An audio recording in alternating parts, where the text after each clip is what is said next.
যাচ্ছি, এক্ষুনি চাদর চাপিয়ে এলাম, আমার দোয়া করে বের হওয়ার আগে চাদর রিটার্ন হয়ে ফের দোকানে চলে গেল। এটা হচ্ছে না, হয় না? হচ্ছে।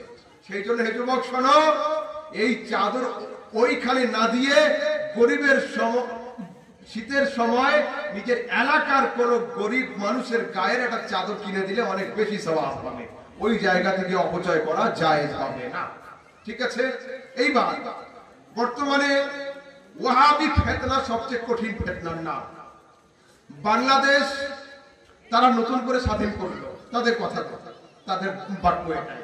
কিন্তু যেভাবে পীর ওলিদের সামনে বেয়াদবি, মাজার ভাঙাভাঙি, কবরে আগুন দেওয়া, এটাতে বোঝা যাচ্ছে যে তারা বাংলাদেশে ইসলামী রাজত্ব নয়, ওয়াহাবি রাজত্ব কায়েম করতে চাইছে। এর পক্ষপাতী আমরা নয়। আপনি কবর তৈরি করলেন, মাজার তৈরি করলেন, সেখানে যদি কোনো